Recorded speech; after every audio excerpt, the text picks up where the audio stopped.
and to the republic for which it stands, one nation under God, indivisible, with liberty and justice for all.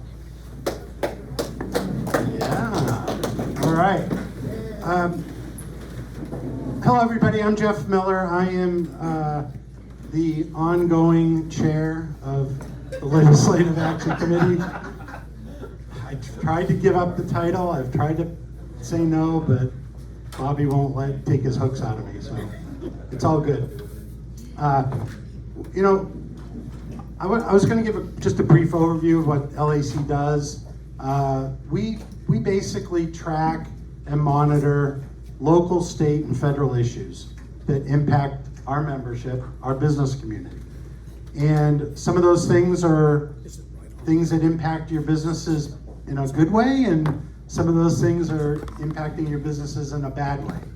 And so the legislature just convened again for the new year. We're going to see another 3,000-ish bills that we're going to be overviewing and looking at, and that process is going to start kicking in here probably pretty quick. And we will be back to you with recommendations, and we'd like to rally your support. We had a number of bills last year. One we worked closely with Sam on from the hospital that raised the minimum wage. And a lot of our members made phone calls to the legislators, sent emails, and communicated our support, our opposition to that bill. Unfortunately, we were not successful, but we give you an opportunity to weigh in on these things. And it's a fun process. It's frustrating sometimes, but I think we as a chamber, as compared to other chambers, have made a significantly big impact on turning out groups of people that testify one way or another on bills. So we're going to continue that. With that, I'm going to go through and do self-introductions, and then I'm going to ask our chair of the board, Dr. Peritano, to say a few words before 12:15. And then I'll have Jeff Gibson give a quick update on legislative matters, and then we'll get right into our fire chief then. So, Jeff, you want to start? Jeff Gibson, Occidental Communications Group, your legislative consultant. Bobby Spiegel, President, CEO for the Corona Chamber. Haley Coleman, marketing lead for the chamber. Luis Satina, the Metropolitan Water District. Jesse Vargas, Chairman of the Board of Trustees, Corona Elks. Good morning, everyone. Barb Goodrich, 12 with Vulcan Materials Company. Good morning, Nick McGee, Environmental Lighting for Architecture. Good morning, Paul Binter Badesha, Express Employment Professionals and Chamber Board. Dan Zapalak, Good American Manufacturing.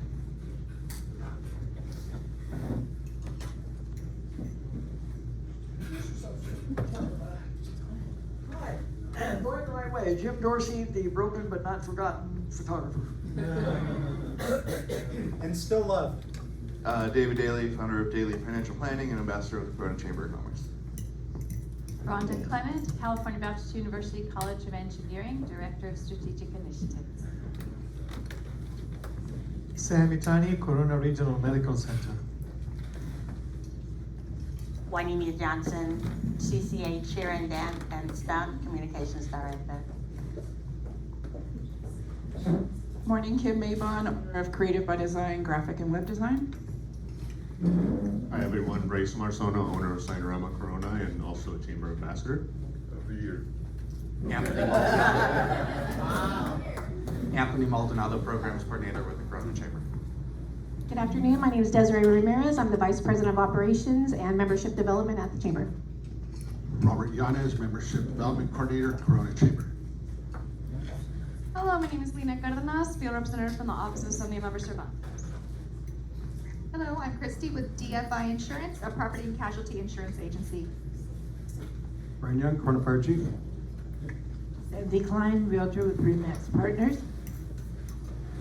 Saul Shapiro, Living Better 101, and Chamber Ambassador. Good afternoon, everybody. My name is Justin McEwen. I'm the Wounded Warrior Fellow assigned to Congressman Ken Calvert's office. Casey Beaver, I'm here on behalf of Assemblyman Bill Saley's office.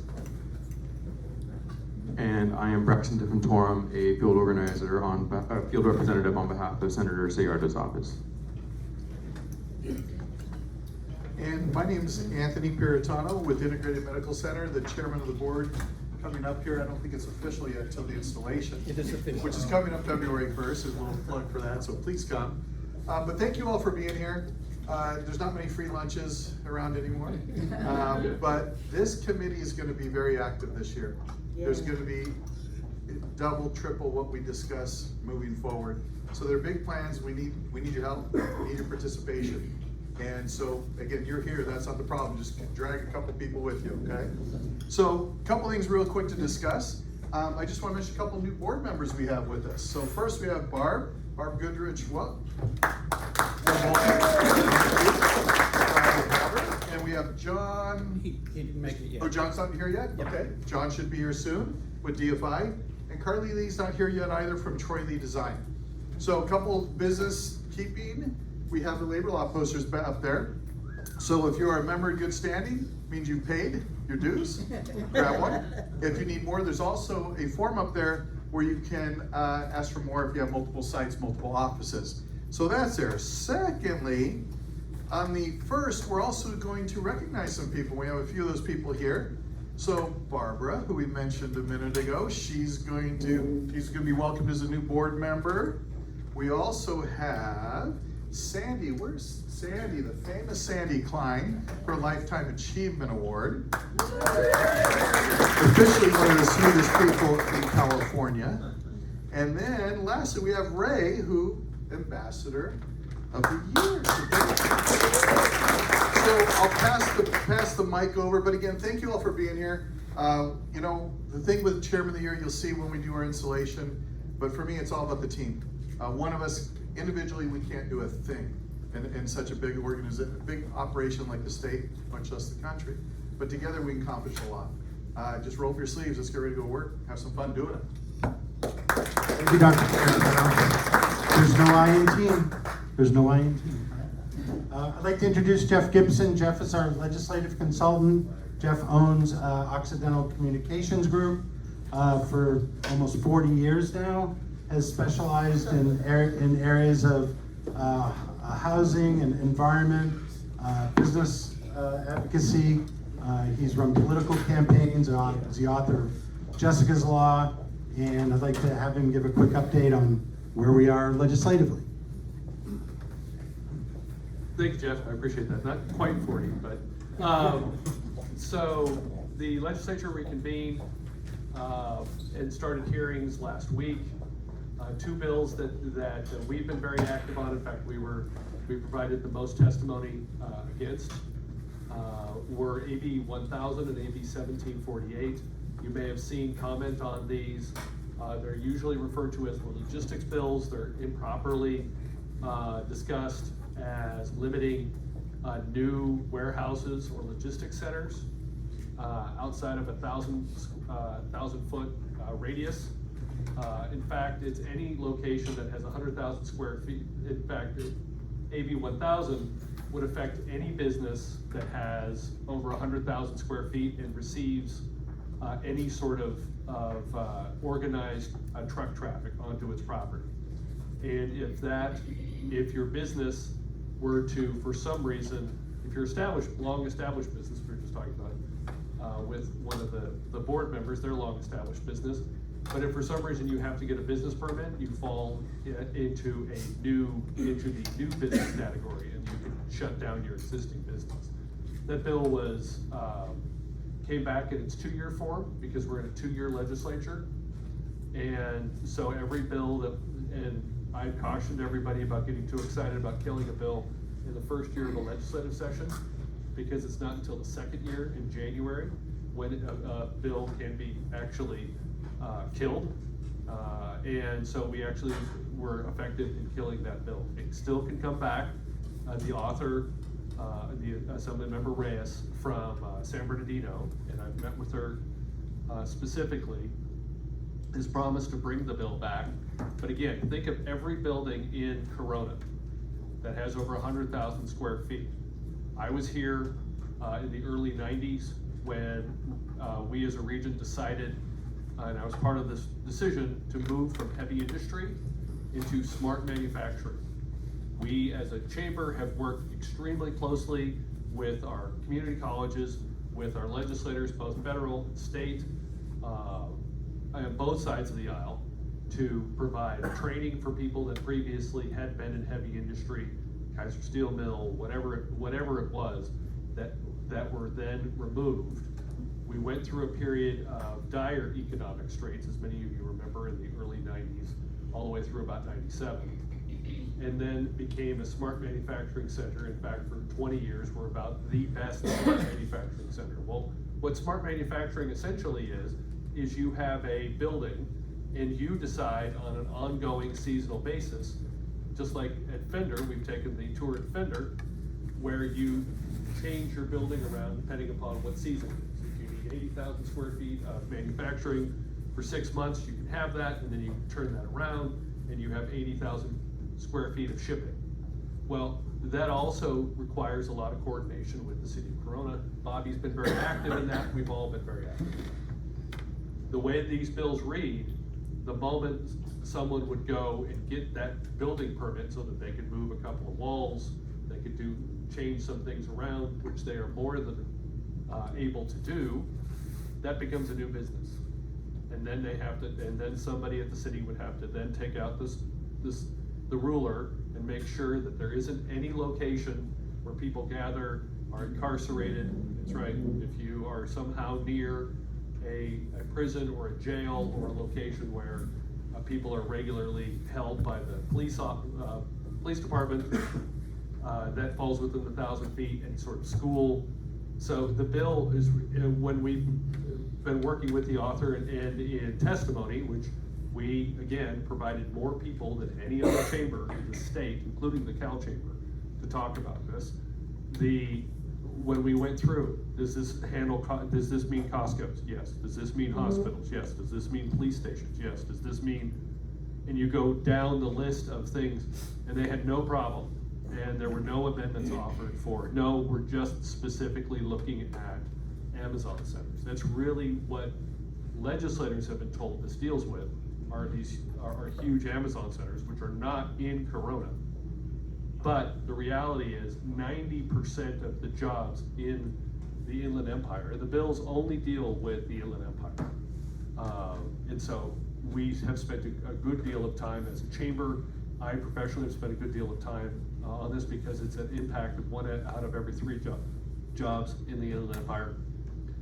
Many of them unionized, all of them have a starting pay of over $26 an hour. And it's brutal. It is as brutal as when at the drop of a hat in 1992, 1993, the state closed Kaiser Steel Mill and the federal government closed all of the military installations, save Corona, Norco, NAVSEA, in the Inland Empire. So those we're tracking very closely. We're keeping an eye on unemployment insurance, taxes, which are going to unfortunately be going up each of the next 6 years. So we've been keeping track of that, and we will continue to be involved in that during the budget negotiations in May and June. But otherwise, happy to take any questions if you have them. Otherwise, yes. I heard that the governor's at least considering SB 525, the $25 minimum wage is considered altering or putting off that. So the question was about SB 525, which was the $25 minimum wage, which was passed for healthcare workers. I would have to look and see what the provisions of the bill are. I know that there's a number of different provisions in the bill that finally passed that don't get to $25 until, depending upon the size of your location. Usually, most locations would be 2026. It could be through 2028, but yeah, I'll look into that. The governor announced in the last 2 days that there's a number of different projects and policies that he's putting off because of the $68 billion. The $68 billion that he's quoting, or he was quoting $38 billion. The The 38 billion number that he has versus the 68 billion that the Legislative Analyst's Office has. So the Legislative Analyst's Office works directly for the Speaker of the Assembly and the Senate President Pro Tem. So essentially you have two halves of government getting in an argument over debt. The 68 billion is debt that would be in place starting July 1st of this year. So just like any of you would be looking forward in terms of how to budget yourself, the Legislative Analyst's Office, their responsibility is to budget the state. And so based on the legislative priorities that have been passed, the 2-year budget plan that was passed, we're looking at 68 billion. About 25 billion of that is a flat deficit. That is actual debt. It's like it's as real as your credit card debt. It's debt that we owe to other agencies, it's debt that we owe to other people, and that's from this year. We started spending money at a certain rate, thinking that tax income would come in at a certain rate, and we were $25 billion off. We were essentially 9% off. Now, anybody who works in an organization that has a controller, I know that's not something that you would look at them and think that that controller was necessarily doing their job, that they missed by 9%. But, so there's 25 billion that actually needs to be dealt with. So going into the next year, there needs to be basically a surplus of $25 billion. Or we can dig into the rainy day fund of about 22 billion. That's where the governor comes in and says, well, we've got this rainy day fund of 22 billion. So we go from 60s. And so he's already calculating in the different ideas that he would have, but still he's looking at 38 billion. 38 billion, to give you an idea, we didn't cross $38 billion in an annual budget in this state until 1990. And I know that seems like a long time ago, but we have a population that's roughly equal to 1990. In 1990, we finished several major highways. Almost every single CSU, community college, UC that was built in the state was already built by that point. And so there's almost been no update since then, and we've gone from about $38 billion and not much increase in population, but we've gone from 38 billion in real spending in 1990 to about 325 billion in real spending in the last 33 years. Yes, sir. Does that 38 billion include the 19 billion that we owe to the federal government for unemployment benefits? No, it does not. No. Can you repeat the question? Sure. So the question was, does that count the unemployment insurance deficit that we have of about 19 billion? So no. And the way that the state is going to be increasing unemployment taxes on every single employee only covers the ongoing deficit. So, and we now are the only state that's behaving this way. So what happened was, over the 2 years leading up to the lockdown, the state ran up about a $10 billion deficit on unemployment insurance. When the lockdown came down, there was $100 billion in aid from the federal government. Most states took the first part of their aid and paid off any deficit they had to the federal government of any type, so that every state was free and clear. There were 4 states that did: New Jersey, New York, California, and I believe Illinois. And so now those 4 states behaved in such a way during the lockdown that they still ended up with unemployment insurance deficits, because the federal government gives a certain amount for unemployment insurance. And then if a state wants to give more than the federal minimum, it can. It just has to tax for that. In California, we didn't tax for all of the benefits that we were demanding from employers, and we just overused federal money. So we used our federal money instead of paying off the debt that we had of $19 billion. We took that money and increased benefits to people. So we, again, instead of paying off the deficit like literally almost every other state, it was 46 to 4. So now we've got $19 billion in deficit. Because we are in deficit, the federal government at any point, they've never done this before, but it's in law, can say, okay, the federal government's no longer participating in your unemployment system. Very unlikely that that happens. California is rolling the dice that that does not happen. But because federal law requires that if you are in deficit, you have to start increasing your federal income tax, your federal unemployment income taxes until you are out of deficit. What the state of California is going to do is let that 19 billion ride and try and get itself to not create any more deficit, if that makes sense. So this year's tax increase of about $400 million, or about $400 per employee. Next year's tax increase of another 400, so it's now 800. Year after, so for the next 6 years, up until $2,400 a year, the Legislative Analyst's Office shows that yes, indeed, we don't pay $1 back to the federal government the way that we're working. So in 6 years, we will still be at 19 billion, whereas it'll be 49 to 1. At which point, you know, I don't know if anybody can count votes in the U.S. Senate, but 98 to 2 kind of seems like a lopsided vote if there were a budget problem. And so in any case, yeah. But the 38, whatever the state budget deficit, that's referring to the current state budget. That doesn't refer to the unemployment insurance. That doesn't refer to the retirement backlog of over $1 trillion. That doesn't refer to any of the other backlogs. It doesn't refer to any of the accounts. Jeff and I fought for those for years in gas, people loaning from gas tax, which is essentially one of the things that's going to happen, is the gas tax that you guys are paying is going to be revoked and go into the general fund. Those are different credit cards. Yeah, we're just going to. Can I add something to that? Yeah, go ahead. So, In light of, that was a great question. In light of this $19 billion deficit for the unemployment insurance, what we were dealing with back in September last year was a last minute gut and amend bill that would give unemployment benefits to private union workers. And it was right about the same time the writer's strike was going on. Fortunately, we engaged, we were able to get that killed. But that's the kind of insanity that we're dealing with.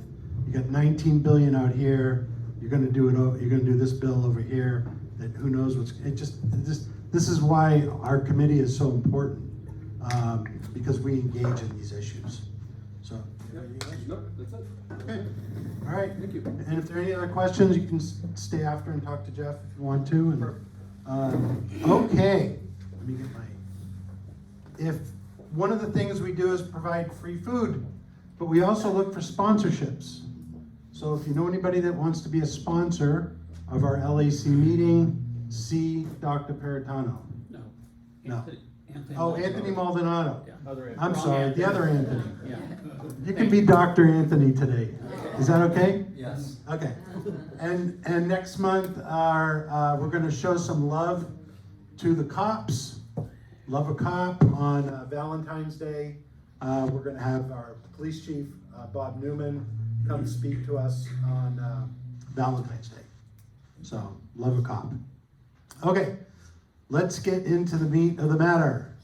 Fire Chief Brian Young, joined the Corona Fire Department in 2018 after 28 years of service with the Orange County Fire Authority, where he oversaw 72 fire stations servicing 23 cities and the unincorporated areas.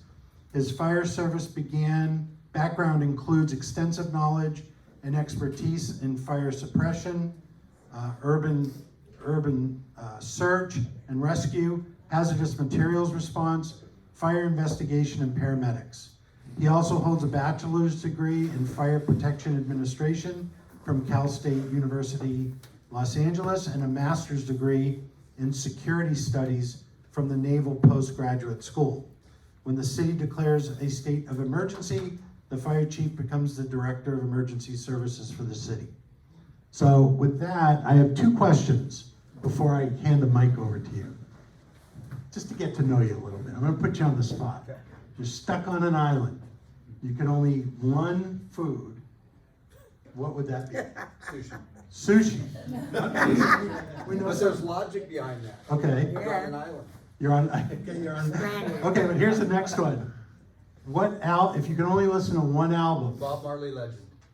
Now you know who our fire chief is. Yeah, so Bobby needs to update my bio. I don't usually brag about stuff, but since that bio, I have a doctorate degree from Cal State, or excuse me, from Cal Baptist University. And obviously that bio is tied to COVID because we're turned by the EOC. So we don't want to talk about that anymore. So we got to update that because nobody wants to talk about the COVID. So first of all, thank you for inviting me to this. I always love interacting with folks. It's kind of neat though when I walk in the room and I can honestly say 25% of the people in this room are my friends. And I just haven't met the other 75 yet. So we can fix that. It's nice to see you, Barbara. I haven't seen you in a while. My hair can't change, but yours has. So it's good to see you.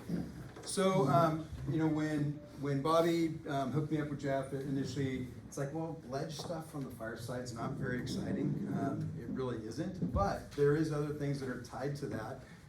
I.e. regulations and some of the things that elected officials are doing. They may not be legislative format, but they may be definitely a regulation. And that being said, something that's directly affecting this community, whether it be from the citizens or the businesses, or actually the business owners, is the insurance impacts from the wildland fires that are hitting this state right now and have been hitting the state for decades. Unprecedented. It doesn't matter what you believe as a causative factor to those are, because I guarantee you would probably split this room in half if I asked you if you believed in something or not. But that's not the point. The point is that these fires are occurring regardless of what's causing them, and it's causing an impact. So I briefly chatted with Bobby this morning. It's very interesting. Sometimes when you look at problems, it's different. It's looking at how does it negatively impact you or positively impact you. Sometimes it does both. There's several folks in here that are in the insurance industry, right? So you're business owners who are now impacted by things that you can't control. You're being told that you can't write new policies. You're being told that you can't raise rates to certain levels. So there's all kinds of nuances that are taking place in this world. And is this being recorded live? Because I don't want to necessarily. It's just being recorded. Okay, I was going to make a joke about elected officials, but you can do that. We'll cut it out. So super cool. The insurance commissioner is making some significant positive impact in this world. And I say that not to be mean, but a lot of times we say, like, oh, what do they do up there? But this current insurance commissioner has made some significant changes with the impacts of wildland fires on the insured and the insurance companies alike. So I know we're talking about a lot of the fiscal impacts that are occurring, but sometimes we have to actually look at that through a different lens. If you're a business owner, even if you're a corporate business owner and things are negatively impacting your profit margins, you care, right? Whether it be employee costs, whether it be cost of goods, whether it be contracts, all those things. Well, that's exactly what's happening to the insurance industry in the state of California.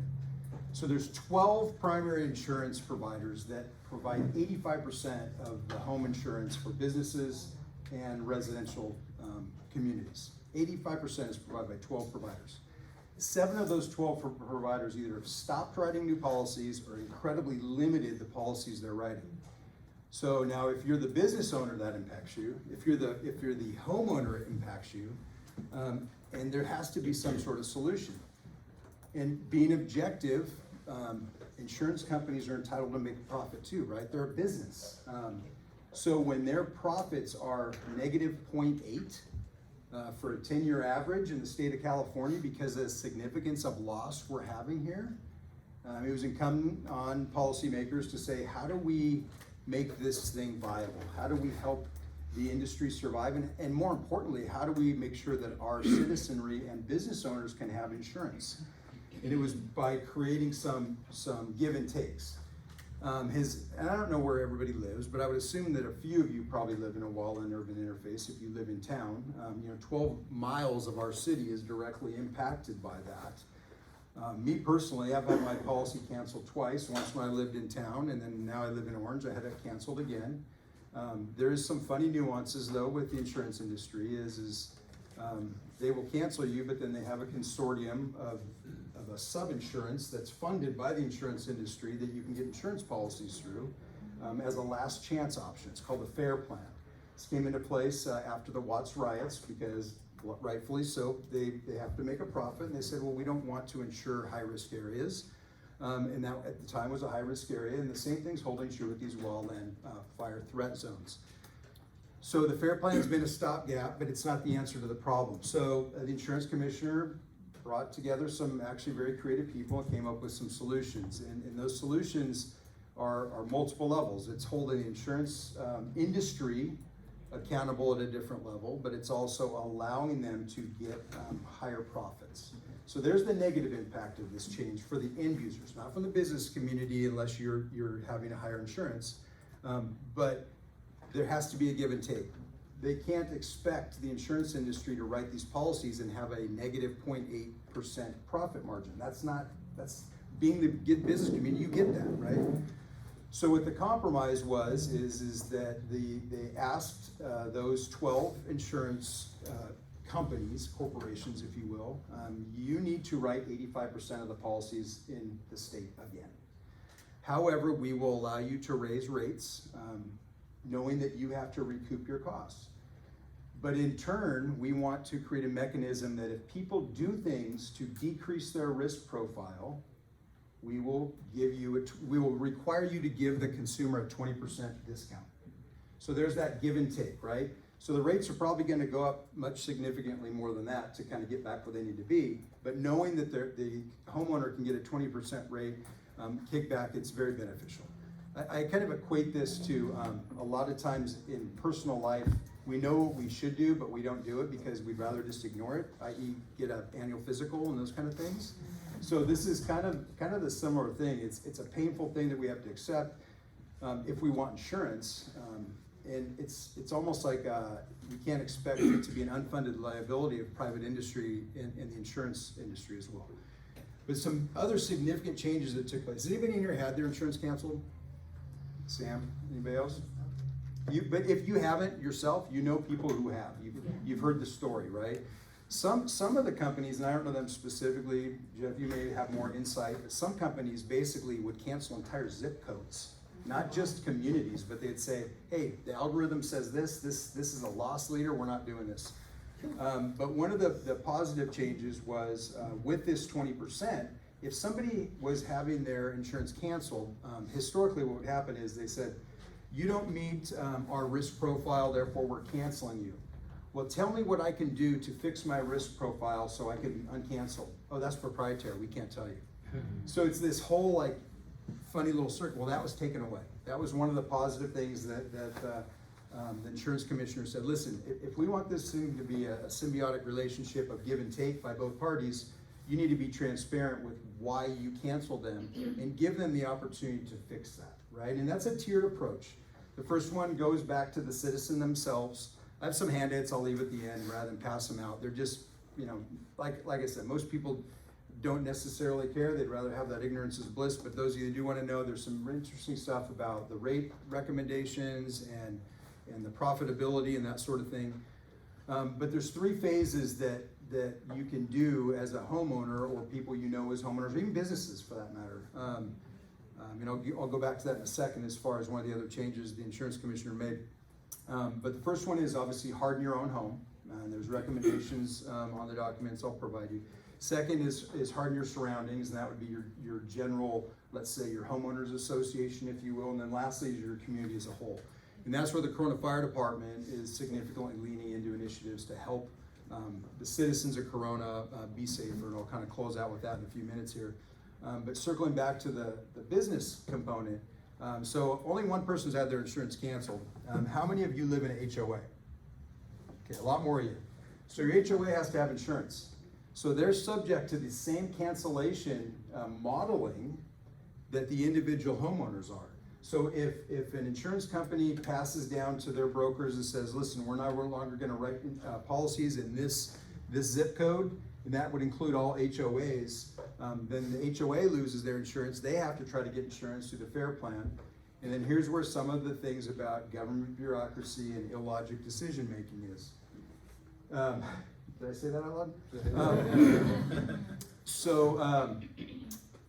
The cap used to be on FAIR Plan for corporations or businesses, $1.5 million of coverage.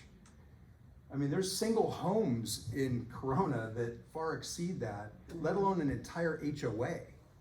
So one of the big changes that basically was mandated with this new regulation is a $20 million coverage for corporations or businesses under that FAIR Plan. And then single families is increasing as well. It was definitely capped. So a lot of cool things came out of this adversity. The tragedy is it's still going to cost more, but having no insurance at all is a very scary other alternate proposition. So kind of back to those steps. You know, we have stood up a nonprofit in the city of Corona that will support this initiative. About 2 years ago, we started on this dance right on the heels of COVID, and it wasn't an easy thing to get rolling. As you know, that's one thing that we don't have a shortage of here in the city of Corona is nonprofits. Every time you turn around, you trip on one. This is their nonprofit, but the interesting thing about this is not your traditional nonprofit. They're focused on large-scale initiatives that will protect the entire city of Corona, one HOA at a time, if you will, versus funding one certain project or one certain event or that sort of thing. So we stood that up. It's called Fire Safe Corona. You'll see a lot more coming out on that. Assemblymember Cervantes' office gave us our first seed money for that. We got $200,000 to get this thing rolling, and we did an amazing job of setting up what's called a community wildland protection plan, which was basically the cornerstone for us to build this initiative. And where this ties into this whole discussion with the insurance changes, the commissioner was, in order to make this whole thing hold up, they had to provide something back to the insurance industry and said, hey, you're making us do these things, what are you gonna give us? And what he said is that in order for these people to qualify for all these things we're forcing the industry to do, we're gonna hold them accountable as well. And what that trickles down to is there's a national initiative called Firewise Communities, which give the parameters on how communities themselves can say they're safe and then in turn receive the 20% reduction and in turn be a viable party to this whole thing. But that's where the City of Corona Fire Department and the Fire Safe Corona, the nonprofit that's independent of the department, will help those individual communities one at a time. But it goes back to this whole, I don't know if it's an American culture, if it's a global culture. There's this apathy, right? The law of recency. We haven't had any significant fires in Corona for quite a while, so the apathy level's pretty low. The engagement's pretty low. I guarantee you if we had another Canyon 1 fire that was here, we would blow the doors off of this initiative. But we are working forward on that, and our goal is to do one HOA at a time. And there is documented proof that Firewise communities fare better than non-Firewise communities. It's kind of a no-brainer, but there's several significant fires in Colorado where entire communities would be passed, and then the one next door would be completely wiped out, right? So on the heels of the Paradise Fire in Northern California, or what we just saw in Lahaina in the last year, this is real.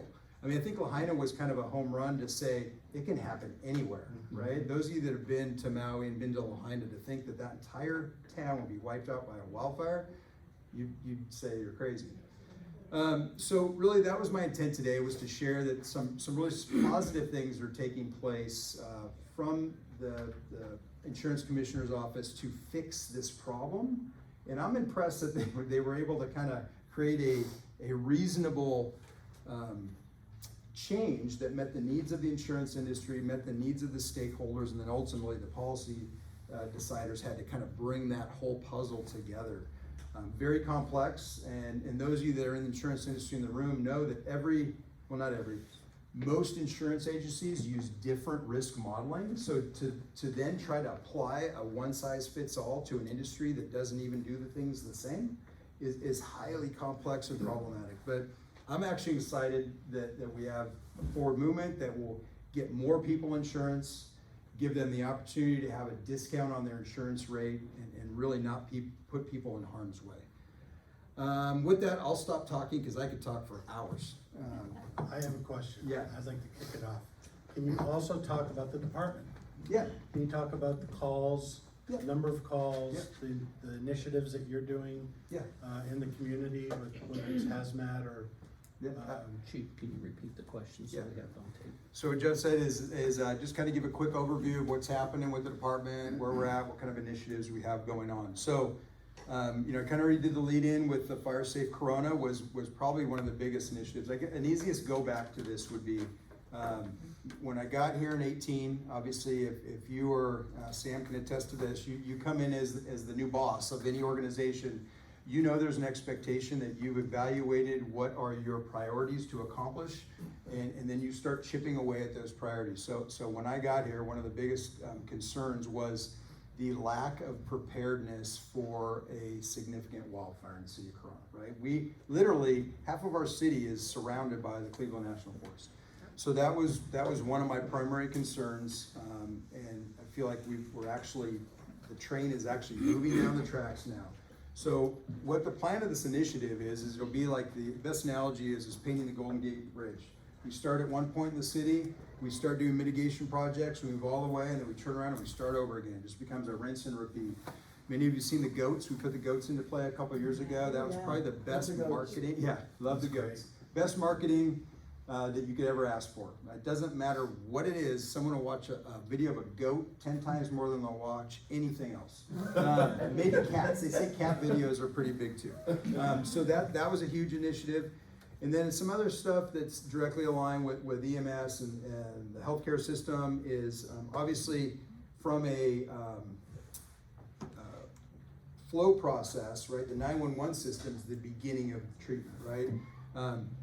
In kind of a dark gallows humor, our Rotary has a joke. You know, we have full service, right? So myself and Paul Mercado from PD are there from the emergency public safety side.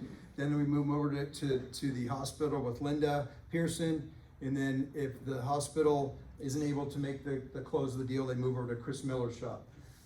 So it's the continuum. Tell them what Chris Miller has. Chris Miller owns Thomas Miller Mortuary. But that being said, you know, tongue in cheek, we know that EMS is a significant component of what your fire department does here in the city of Corona, both to the business community and to the residents we serve. So we're constantly evolving. So some really exciting initiatives already established and then moving forward. Currently today actually is our third blood drive for the city of Corona, specific to the fire department.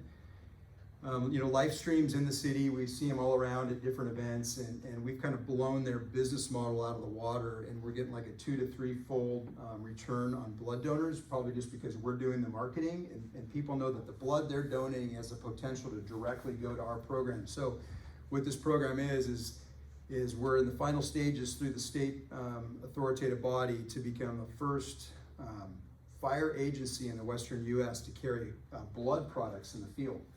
So what that does is it shortens that reflex time that if someone's suffering a critical trauma, we're giving them that critical care in the field. Now, how we can do that is we're one little city, and we're not a little city, we're mighty, but at the same time, you know, we only have 5 patients, let's say, a month that would qualify for this type of care. So we can actually effectively manage that. So the partnership we enter with Livestream is that we will generate over and above what we're going to be consuming, and then we have this give and take, because really it's only one type of blood that we can deliver in the field, but they benefit from all the blood we're gathering. So even if you're not the universal donor, if you're AB negative, come donate to us and it will be made good use of, and we can directly render that care for people in the field. So we're super excited about that. Totally innovative, nobody else is doing it. And another step, we like to be first in things, and the scale and size of Corona Fire enables me to have dreams I never had before, right? 1/10 of the size of my last agency. And it's like the difference between a powerboat and an ocean liner. It truly is. So being able to pull this off in a short period of time, and then secondarily, something that we're launching probably in the next 3 months is called Tele911, and this actually, many of you saw this or continue to see it through telemedicine, is right now, there's still a significant problem with the logistics of moving a patient from point A to point B and then clogging up Sam's Hospital. If we can make it so we don't clog up Sam's Hospital with patients that don't need to be there, the whole system does better. Their performance improves, our unit availability goes up, and there's no longer abuse. So how this works is ultra low acuity calls. We categorize them as alphas and bravos. It'd be like my catheter fell out. I don't know if that could actually fall out, but I fell down. I'm not hurt, but they still call 911. Or my prescription's expired, they call 911. So those are those things that really you don't want to take a high capacity unit out of service. So what we've done is we've added a low acuity response model where 2 paramedics on a squad will go out and handle it autonomously. And then they will have access to a telemedicine doctor. And then the doctor will take over the patient care in a course of only about 10 minutes. They intake, they write a prescription, they schedule a follow-up appointment, and then they figure out the logistics of how that gets to the patient. And then our paramedics, the 2-person crew clears the scene. And what we've hopefully done is we've stopped that second and third call because they're repeat customers. And then once again, it doesn't take a patient, put them in an ambulance, take an ambulance out of service, send them to an emergency room that should not be receiving this patient. So we're super pumped about that. Once again, we'll be the first department in the Inland Empire doing it. Right now, Kern County's doing it, and they're having great success. So those are some of the really cool things we're doing, and just kind of out of the box.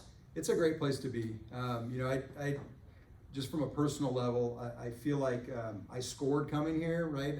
I'd already done 28 years in another agency. I was kind of burned out, a lot of labor issues that were very painful.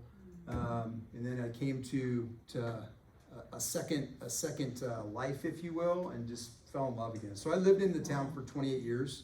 It was ironic. I worked in Orange County and lived in Corona. I came to Corona and moved to Orange County. Part of that is because I like to go to the market with not shaving and wearing flip-flops. And it's not really cool. Chief Moore, who's the Riverside Fire Chief, he moved to Riverside for a couple of years because they wanted him to, and as soon as he was allowed to move out, he did. He goes, you're constantly on, 24/7, 365 if you work and live in your city as a public safety official. So I like my flip-flops and unshaven. I still shave my head though, because it looks kind of funny if I let it grow out. Can you share about when you came to Corona and your dad? Oh yeah, so that was a cool thing.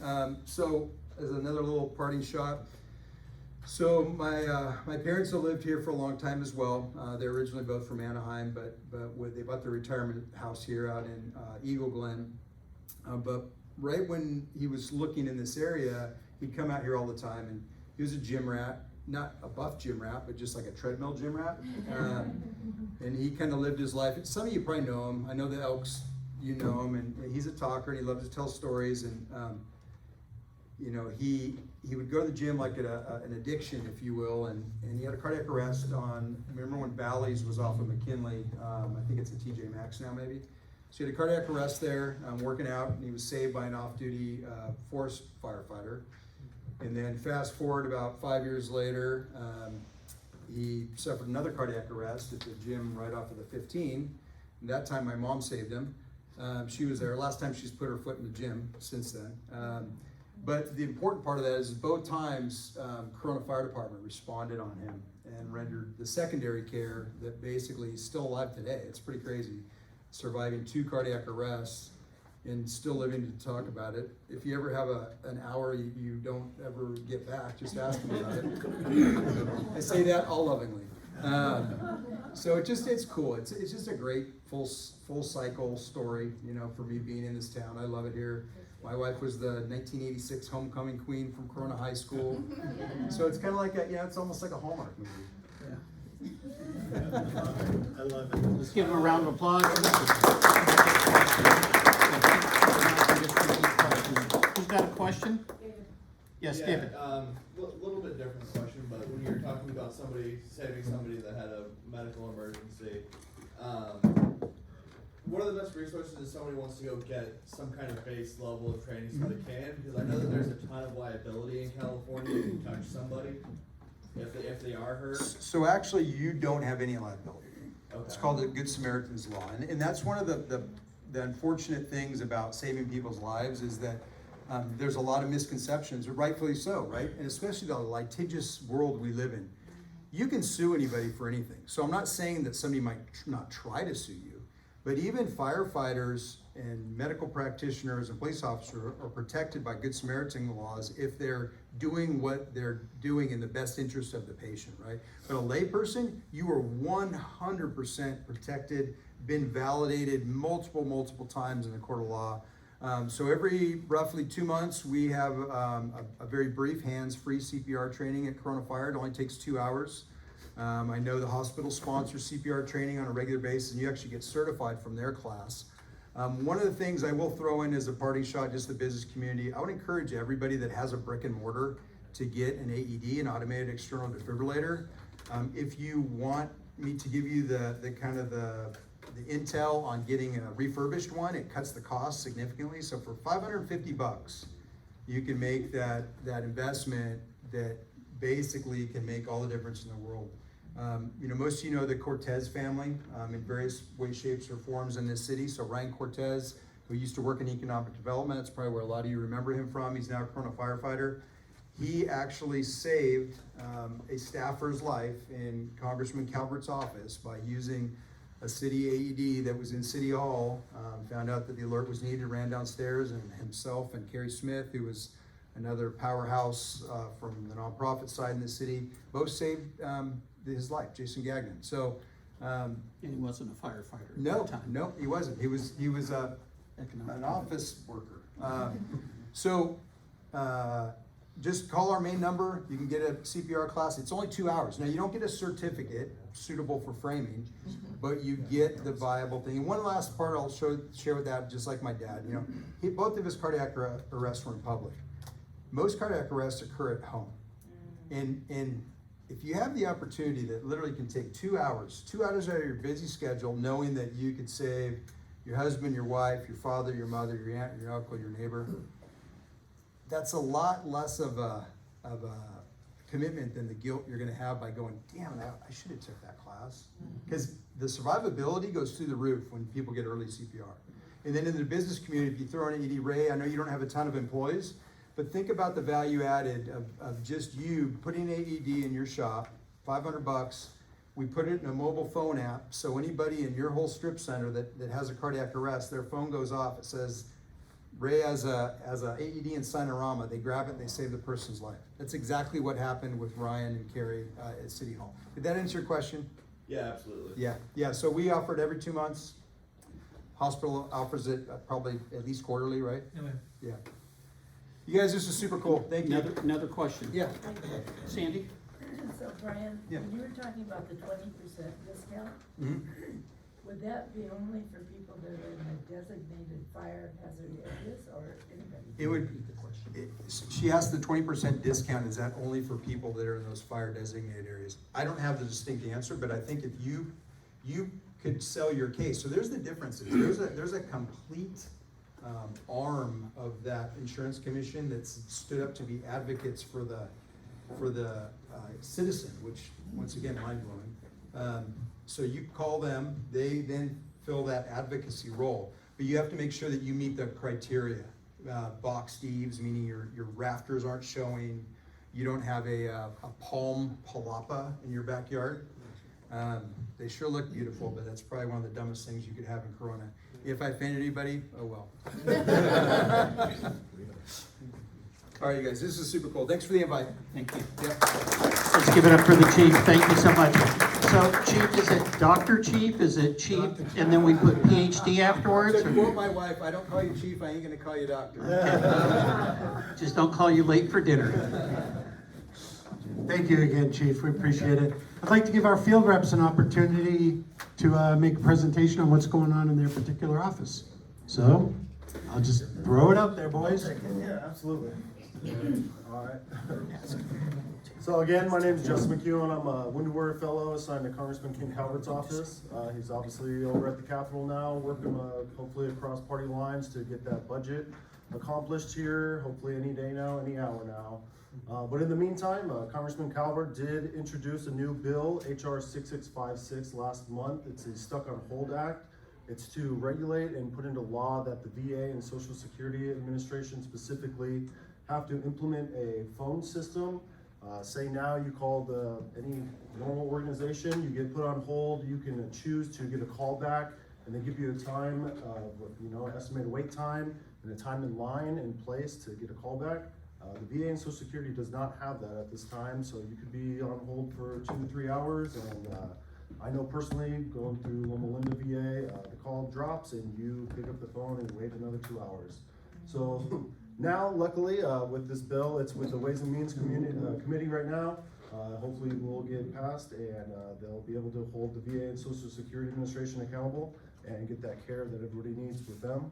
As well as, I know fire, luckily the chief's here. So Congressman Calvert did include in the National Defense Authorization Act that did pass the House and Senate. We're just waiting for the president to sign. There'll be 7 C-130 Hercules aircraft coming from Minnesota from one of their 133rd National Guard Air Wings. It's going to be transferred over here to CAL FIRE to help combat the wildfire. And those 7 aircraft should be here by the spring and just in time for any expected fires that could happen. Awesome. That is awesome. Good job.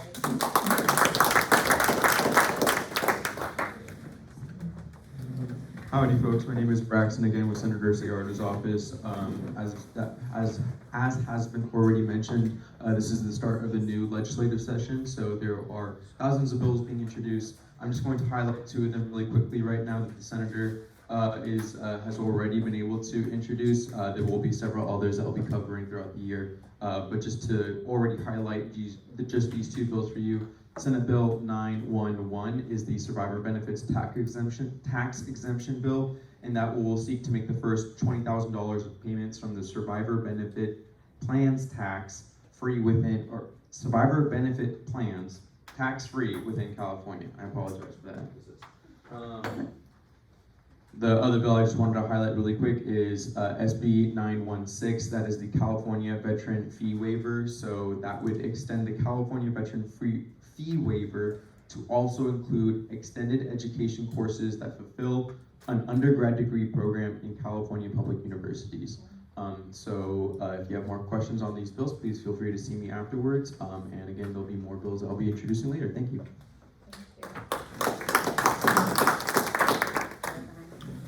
Hello everyone, as mentioned before, my name is Casey Deaver and I'm here on behalf of Assemblyman Bill Saley's office, and as Braxton just mentioned, we're at the beginning of the legislative session, so it's all kind of starting right now, just trying to figure out what's upcoming, keeping it focused on that as well.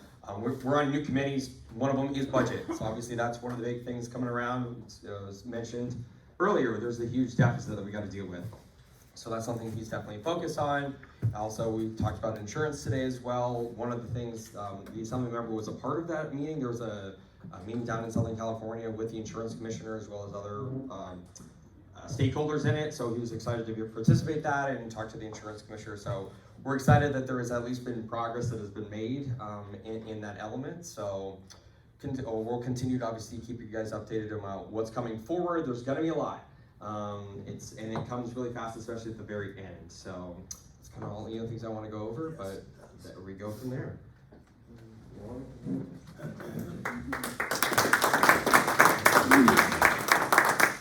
Hi, hello everyone. My name is Lena Cardenas, field representative from the Office of Assembly Member Cervantes. I'm not sure if this is on regardless, but as mentioned previously, with the new year came a return to the legislative session.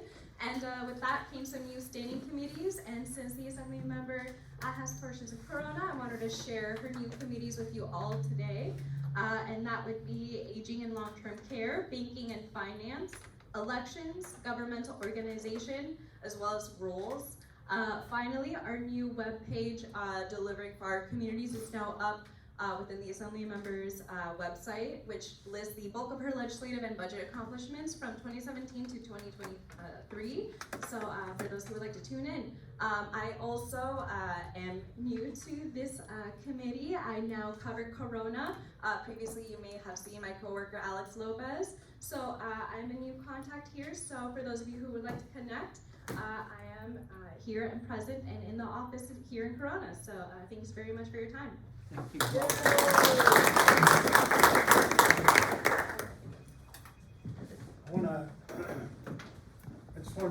I want to thank all the reps for coming. I know you guys are busy. You're being pulled in all different directions. Thank you very much for coming, all of you. And we're looking forward to a great year. I should point out what's unique about our situation today that in compared to the past is our city has 2 assembly members that represent us, 2 state senators that represent us, and 2 congressional members that represent us. And so that's a really good place to be, to leverage those relationships. And so we're looking forward to continuing working with them and communicating with them. So with that, Bobby, anything else? So just want to remind you, next month we have the police chief here, Leva Koch, on Valentine's Day, and we hope you can come to that. And then on February 22nd is our next Good Morning Corona breakfast. It is the state of the county, and it will sell out. We can only encourage you to get your tickets or sponsorships early. I will do a plug for Corona Regional Medical Center. They are one of the sponsors of that event, but we have other sponsorships available. And I mentioned only Corona Regional because they're in the room, but there are some others that are sponsors, okay? So with that, Jeff, back to you. Thank you. Meeting's adjourned.